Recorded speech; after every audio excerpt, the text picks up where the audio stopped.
Je m'appelle Paul Guérin, je suis venu en Alsace il y a plus de 50 ans pour y faire mes études. Et ensuite, j'ai travaillé dans diverses choses. Les choses les plus essentielles que j'ai pu faire ont été travailler au théâtre avec Jean-Pierre Vincent, Michel Deuch et d'autres amis. Et ensuite, j'ai travaillé pendant une vingtaine d'années au Centre européen d'action artistique contemporaine avec Robert Grossman. Et c'est pratiquement dans ce travail-là que j'ai fini mon activité en Alsace. Je dois dire que j'ai quand même appris l'existence de l'Alsace avant d'y venir. Parce que dans ma famille, en Auvergne donc, mes oncles furent service militaire à Lyon et dans la musique, ils se sont trouvés rencontrer des Alsaciens qui étaient dans la musique comme eux. Et ils étaient assez choqués de voir qu'on se moquait de leur accent, ils habitaient vraiment très loin de chez eux. Et entre musiciens, donc, ces conscrits, si on peut dire, alsaciens, venaient parfois passer des week-ends à la campagne dans l'Auvergne avec nous, quoi. Et l'Alsace, je l'ai connu sur son existence. J'ai toujours aimé les livres, et il y avait un très grand livre dans la bibliothèque de mes parents qui était un atlas, Scrader, Galwedec. Et dans la carte de France, il y avait une petite bizarrerie. L'Alsace était d'une couleur un peu différente du reste de la France. C'était pas l'Allemagne, c'était pas la France, elle avait une belle couleur orange comme ça. Et il y avait aussi à Rouen une des plus belles rues, ça s'appelait la rue Alsace-Lorraine. Ce qui fait que l'Alsace me trottait dans la tête depuis un certain temps. Et ce qui fait que lorsque j'y suis venu, pour des raisons d'amitié, et je savais déjà que c'était un pays qui avait son caractère. Et là, j'ai débarqué, je me souviens, à Ribeauvillé en 1965, que j'ai découvert ce paysage, c'était tout à fait surprenant pour moi. Je tombé dans un hôtel où j'ai été accueilli de façon très très sympathique. Et la première chose que m'a dit l'hôtelier, il m'a dit, vous savez, en Alsace, on a voté à 80% pour le général de Gaulle. Je dis, c'est très bien comme ça. Donc tout a été fait pour que je ne sois pas trop dépaysé. L'Alsace a été, pour moi, j'ai connu l'Alsace par des raisons musicales. J'avais rencontré une jeune Alsacienne au festival de jazz à Antibes, et on était devenus amis, j'étais devenu son correspondant.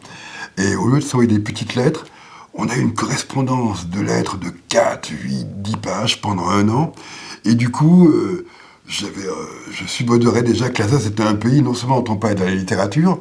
Par exemple, je me souviens à Ribeauvillé, quand j'ai fait mon petit voyage, je lisais les Contes du lundi d'Alphonse Daudet, avec la fameuse dernière classe, Alsace, qui est un voyage de Daudet, un petit peu comme celui de Stevenson dans les Cévennes. J'ai même relu hier une histoire formidable, un peu fantastique, qui s'appelle La vision du juge de Colmar. Je vous conseille de la lire, c'est assez étonnant. Et là, pour moi, l'Alsace était non seulement un pays dont l'État tout me parlait, mais aussi qui engageait, qui stimulait des velléités, des envies littéraires, même pour des raisons amicales disons amicales, oui, mais ça a toujours été plié pour moi à la littérature, quoi. Je débarque à Strasbourg le 31 octobre 1966.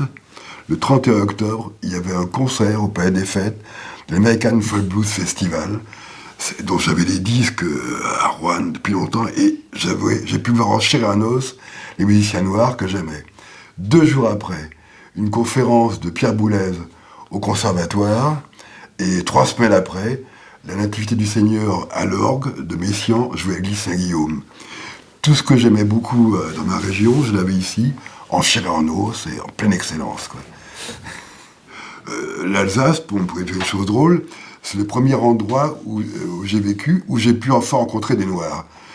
Africains, malgaches, américains, je n'en avais jamais rencontré auparavant chez moi en Auvergne. Donc c'est déjà une dimension de petit pays, comme vous dites parfois, mais pour moi c'est déjà un grand pays, quoi.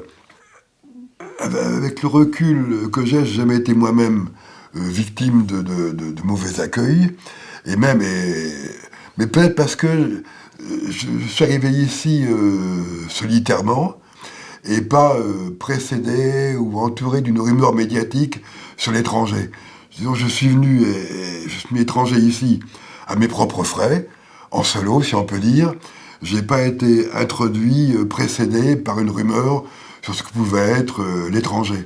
Et même, d'ailleurs, il y a quelque chose de destin de l'Alsace m'a fait avoir des amis ethnologues, comme par hasard, des amis qui étaient partis dans les anciennes colonies, colonies allemandes, en Afrique, et qui a commencé comme pasteur, et qui finalement, le pastorat prenait un peu de recul, était devenu ethnologue, quoi. Et du coup, de curiosité pour l'étranger lointain, je l'ai vu à l'œuvre en Alsace, comme je l'ai vu à l'œuvre chez des archéologues, Schlumberger ou d'autres, comme ça. Il y avait une curiosité envers ce qui était étranger, qui faisait même une partie des domaines de compétences des Alsaciens, d'ailleurs, au bout du compte, quoi. Mais je crains de pas dire des choses très précises sur ce qui se passe aujourd'hui, parce que même quand j'ai travaillé dans des municipalités alsaciennes, par le biais de Robert Grossman pour le SAC, j'ai parcouru pas mal de campagnes alsaciennes, j'ai dû expliquer à des maires, à des conseils municipaux, pourquoi on installait une œuvre d'art contemporain sur leur territoire en Alsace, qu'est-ce que ça impliquait, qu'est-ce que c'était.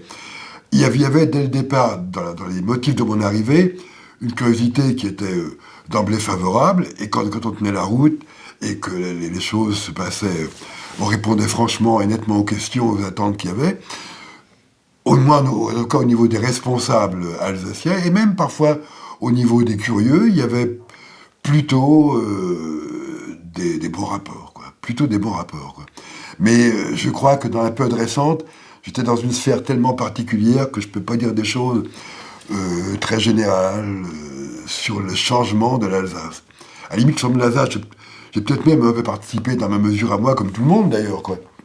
Mais dans ce qui fait l'inquiétude actuelle, ça m'échappe encore un petit peu, quoi. Quand je vais pas dans les villages, j'écoute moins parler alsacien maintenant qu'autrefois. Ça, c'est absolument évident, quoi. Mais en même temps, alors je sais pas si je risque de tomber dans des remarques touristiques. Lorsqu'il m'est arrivé de faire visiter l'Alsace ou des coins d'Alsace, des artistes américains, israéliens ou australiens qui venaient pour des projets avec le SEAC, ces visiteurs étaient absolument stupéfaits de voir que dans un décor aussi exotique que peut être l'Alsace, les maisons à colombage, ses fontaines, ses églises, vivaient des gens en jean, avec des BMW et autres, et que ça avait l'air d'une espèce de fluidité tout à fait étonnante pour eux, quoi. Tout à fait étonnante, quoi. Et dans le paysage alsacien, on voit à la fois d'une part, il a une beauté qui est assez évidente quand on aime la peinture, par exemple, quoi. Et aussi, dans le paysage alsacien, on voit que ça a cogné aussi. Les châteaux forts, ils sont pas aussi coquets que ceux de la vallée du Rhin en Allemagne, restaurés un peu comme Guillaume a fait restaurer le Königsbourg. On voit que ça a cogné, qu'il y a de la ruine et que ça a bardé, quoi.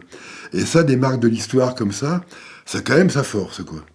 Donc, le Alsacien, à mon avis, il a une chance de résister plutôt bien à la mondialisation.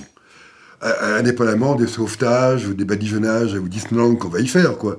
Mais il y a de la résistance encore, je crois.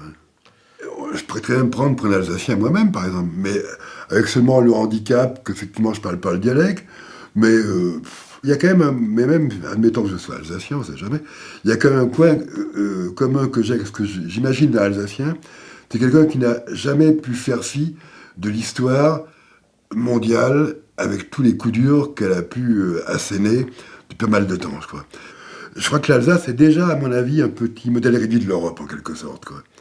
Strasbourg, capitale de l'Europe, c'est comme si on avait choisi tout d'un coup une capitale qui ressemble tellement fort à son pays, à sa campagne, à ce qu'est l'Europe, dans son format, dans le poids de son passé, dans l'espèce d'absence d'être une vitrine, mais d'être un endroit où on sédimentait une foule de choses qui sont encore toutes co-présentes entre elles, quoi. Disons que l'Alsacien serait quelqu'un chez qui l'histoire c'est pas effacée complètement, quoi, qui a toujours été, par la force des choses, ouvert ou pénétré par le reste, quoi, mais qui a une capacité à être à la fois réfractaire à ce qu'on veut lui imposer, et puis réticent, ironique, quant à ce qui bâtit de son identité, même pour la vendre aux autres. Il y a quand même une espèce